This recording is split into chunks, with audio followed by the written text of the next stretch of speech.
मतदान खत्म होने के ठीक 48 घंटे के अंदर पूरा चुनावी डाटा चुनाव आयोग की वेबसाइट पर अपलोड करने और फॉर्म 17C को भी अपलोड करने की याचिका पर अब चुनाव के बाद ही सुनवाई होगी। जी हां, सुप्रीम कोर्ट ने इस मामले में कोई भी अंतरिम राहत देने से भी इनकार कर दिया। साथ ही चुनाव के सुप्रीम कोर्ट ने कहा कि इस समय देश में चुनाव चल रहे हैं, शनिवार को छठे चरण का मतदान है और इस समय कोई भी दिशा निर्देश देकर वो चुनाव आयोग के लिए परेशानी नहीं खड़ी करना चाहते। दरअसल इस मामले में एसोसिएशन ऑफ डेमोक्रेटिक रिफॉर्म यानी माफ कीजिएगा ADR उसने याचिका दाखिल की थी। याचिका में ये मांग की गई थी कि लोकसभा के 5वें चरण तक ना तो चुनाव आयोग ने कभी भी 17C फॉर्म का डाटा अपनी वेबसाइट पर अपलोड किया और पहले और दूसरे चरण में तो चुनाव का डाटा मतदान के पहले चरण के बाद 11 दिन बाद और दूसरे चरण में 4 दिन बाद अंतिम डाटा बताया गया। इस मामले में सुप्रीम कोर्ट में दाखिल याचिका में मांग की गई थी कि मतदान समाप्ति के 48 घंटे के भीतर चुनाव आयोग अंतिम डाटा अपनी वेबसाइट पर प्रकाशित करे, साथ ही साथ 17C फॉर्म की कॉपी भी अपनी वेबसाइट पर अपलोड करे। चुनाव आयोग ने इस याचिका का विरोध किया था। दरअसल इस मामले की सुनवाई पहले चीफ जस्टिस DY चंद्रचूड़ की बेंच ने करीब हफ्ता 10 दिन पहले की थी। उस समय CJI ने इस मामले में चुनाव आयोग को नोटिस जारी कर हलफनामा दाखिल करने को कहा था। साथ ही ये कहा था कि ये बहुत महत्वपूर्ण मामला है, लिहाजा इस पर अगर देर तक भी बैठना होगा तो इस पर बैठेंगे। आज इस मामले की सुनवाई जस्टिस दीपांकर दत्ता की बेंच के सामने हुई। कोर्ट ने चुनाव आयोग ने अपना जो हलफनामा दाखिल किया था उसमें मतदान के बाद वोटिंग प्रतिशत के आंकड़ों में किसी भी तरह के अंतर के आरोपों से पूरी तरीके से खारिज किया था। चुनाव आयोग ने इन आरोपों को पूरी तरीके से गलत बताते हुए ये कहा था कि मतदान का प्रतिशत और वोटर टर्नआउट डाटा में गड़बड़ी के आरोप भ्रामक, झूठे और मतदाताओं के मन में संदेह पैदा करने के उद्देश्य से किए गए हैं। आयोग का ये भी कहना था कि डाटा को अनेक स्तर पर सावधानी बरती जाती है, लिहाजा उसमें समय लग जाता है, लेकिन कोई भी गड़बड़ी नहीं हो सकती।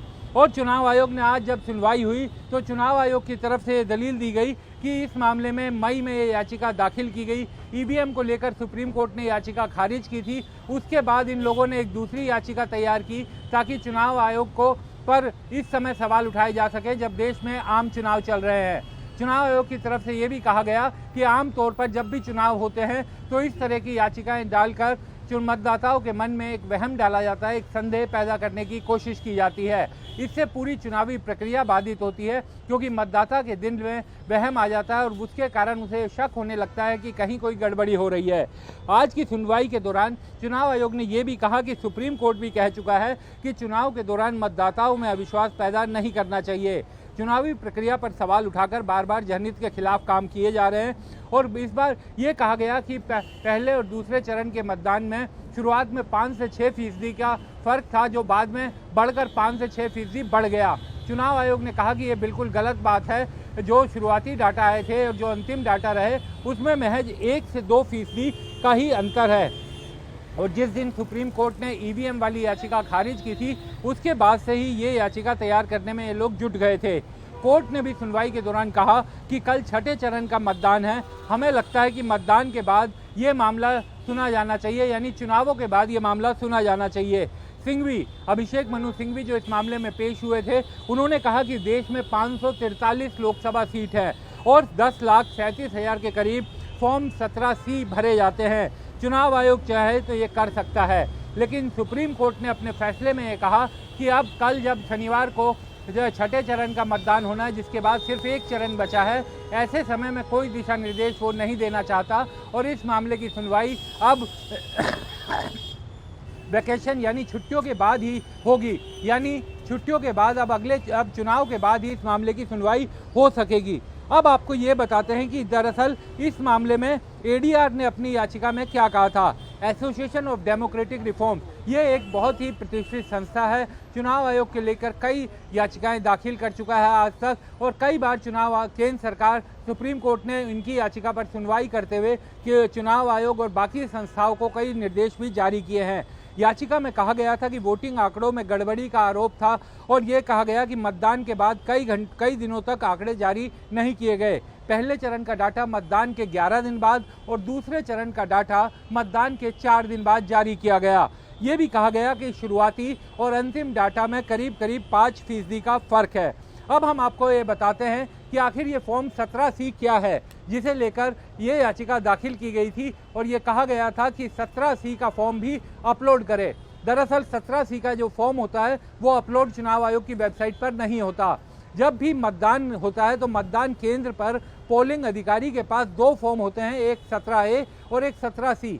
17A में हर आने वाले वोटर का नाम और उसका जेंडर दर्ज किया जाता है। जैसे मान लीजिए मेरा नाम विक्रांत है, विक्रांत यादव, तो मैं अगर वोट देने जाऊंगा तो चुनाव अधिकारी वहां पर लिखेगा विक्रांत यादव मेल, ताकि मेरा नाम रजिस्टर हो जाएगा। जिस तरह से क्लास या कॉलेज स्कूलों में अटेंडेंस ली जाती है प्रेजेंट की, उस तरीके से वोटर कौन प्रेजेंट है उसकी मार्क लग जाती है।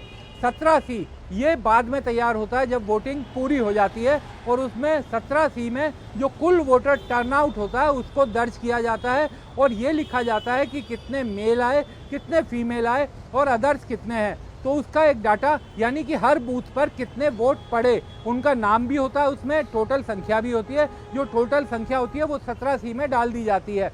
ये जो 17C फॉर्म होता है ये हर पोलिंग स्टेशन पर पोलिंग अधिकारी जो विभिन्न राजनीतिक दलों के नुमाइंदे बैठे होते हैं गणना के समय, उनको मुहैया भी, उनको जिस समय वोटिंग चल रही होती है, वोटिंग खत्म होने के बाद उनको मुहैया भी करवाते हैं।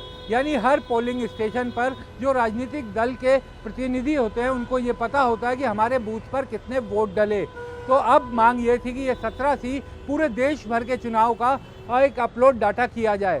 चुनाव आयोग का ये कहना था कि 17C का डाटा अगर चुनाव आयोग ने अपनी वेबसाइट पर डाला, लोग वहां से फ़ोटो ले लेंगे, उसमें छेड़छाड़ करके उसे व्हाट्सएप और बाकी चीज़ों में प्रचारित करेंगे, जिससे लोगों में एक वहम फैलेगा और जनता के बीच ये संदेश जाएगा कि मतदान में कुछ गड़बड़ी चल रही है। लिहाजा 17C को सार्वजनिक नहीं किया जा सकता, लेकिन 17C हर राजनीतिक दल के नुमाइंदे के पास रहता है। वो लोग खुद कैलकुलेशन कर सकते हैं और उसमें किसी भी तरह की हेरफेर की गुंजाइश नहीं है। बहरहाल अब इस मामले की सुनवाई चुनावों के बाद होगी, क्योंकि सुप्रीम कोर्ट ने ये कह दिया है कि इस समय कोई भी अंतरिम राहत अगर हम देते हैं तो वो अंतिम राहत के बराबर होगी। लिहाजा बिना सुने, बिना सोच समझ के हम इस मामले का फैसला नहीं करना चाहते और अब चुनावों के बाद इस मामले को सुना जाएगा। जब कोर्ट गर्मियों की छुट्टियों के बाद दोबारा बैठेगा तब इस मामले को विस्तार से सुना जाएगा।